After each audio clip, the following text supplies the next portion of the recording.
Bonjour et bienvenue chez vous pour cette première vidéo de l'année 2020.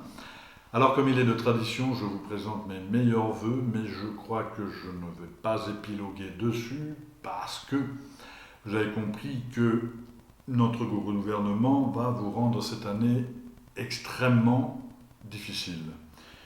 Pour commencer, il ne va pas changer dans son optique de réformer notre système de retraite. Il change de nom pour indiquer que l'âge pivot maintenant s'appelle l'âge d'équilibre, mais c'est la même chose, peut-être même pire.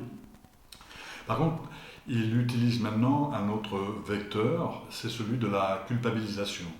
Il vous culpabilise notamment d'hypothéquer l'avenir de vos enfants. Vous n'hypothéquez pas du tout l'avenir de vos enfants parce que ce qui se passe aujourd'hui, c'est-à-dire le déséquilibre qu'il pourrait y avoir démographique, les gens du baby-boom arrivant à l'âge de la retraite, ceci a été prévu. Ceci a été prévu par les gouvernements précédents, notamment le gouvernement de Lionel Jospin, qui avait prévu un fonds de réserve des retraites et un fonds de réserve des retraites complémentaires après. Donc nous avons 150 milliards de réserves, donc il n'y a pas le feu au lac. Et puis, s'il était nécessaire de pouvoir augmenter le volant financier de cette caisse de retraite, alors on pourrait augmenter les salaires de 1%, ce qui générerait 2,5 milliards d'euros de recettes supplémentaires, ou encore garantir, mais pour de vrai cette fois-ci, l'égalité salariale femmes-hommes, ce qui générerait, pour le coup, 6 milliards de recettes supplémentaires. Donc, nous aurions même de la marge. Ce système, il est de plus en plus contesté. Les cheminots, la RATP et maintenant d'autres professions entrent dans le cortège des manifestations, les avocats, blocage des ports, et les enseignants, bien entendu, la fonction publique.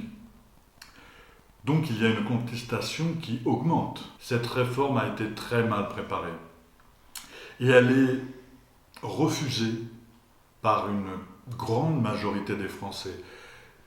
C'est pourquoi notre groupe, la France Insoumise, appelle les autres groupes de l'Assemblée nationale qui désirent, eux aussi, un débat démocratique sur ce sujet, à déposer une motion de censure contre ce gouvernement. Tension il y a dans notre pays, tension il y a aussi au niveau international. L'un des hommes les plus dangereux du monde, Donald Trump, a bombardé le territoire irakien le 3 janvier de cette année, occasionnant la mort de Qassem Soleimani. Qassem Soleimani, c'était le chef des forces Al-Quds depuis 1999. C'est la branche extérieure du corps des gardiens de la révolution iranienne. Il avait donc la haute main sur les politiques iraniennes au Proche-Orient, notamment en Syrie, en Irak et au Liban. Ce bombardement aurait pu avoir des conséquences très graves pour la paix du monde.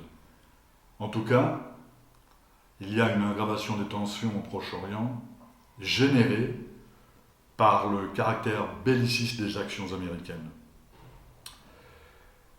Et le résultat qui est maintenant acquis est peut-être inverse à celui qui était désiré. C'est-à-dire que la population iranienne est en train de faire corps derrière ses dirigeants, annihilant ainsi toute expression démocratique aurait pu émerger. Ceci donc grâce à l'action unilatérale des États-Unis d'Amérique. Dans tous les cas de figure, ce qui est très dangereux, c'est que ces actions peuvent entraîner les Européens dans une spirale guerrière qu'ils ne souhaitent pas. Et ceci notamment au travers de l'OTAN. Donc la première des choses, c'est de sortir de l'OTAN. Je voulais aussi vous parler du méga-feu qui sévit en ce moment et qui est incontrôlable depuis près de 3 mois en Australie. Ce serait 80 000 km² de terres australiennes et 10 millions d'hectares de forêt qui auraient été détruits, faisant 30 morts et peut-être près d'1 milliard d'animaux disparus. 2000 habitations ont été détruites. Alors certains estiment que l'Australie a toujours été confrontée à ce type de désastre et qu'elle s'en remettra. Il y a toujours eu, effectivement, à la saison sèche, des incendies en Australie, mais de cette ampleur, non. C'est l'un des plus grands incendies recensés sur notre planète.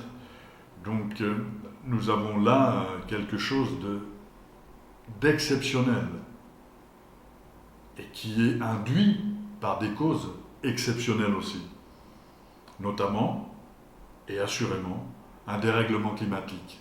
Et nous sommes dans un pays où le Premier ministre, lui, est climato-sceptique et où l'on sait maintenant que le projet Carmichael d'une méga mine de charbon verra le jour et que cette mine aura un partenaire européen. Cette catastrophe est exceptionnelle. Elle a peut-être des causes naturelles, mais ces causes sont amplifiées par l'activité humaine. Ces activités ont pour objet l'avidité, le profit, qui sont deux des piliers du capitalisme. Cette crise est donc systémique et il faut en avoir conscience. C'est donc de nos sociétés qu'il faut discuter, de leur fonctionnement et de nos pratiques.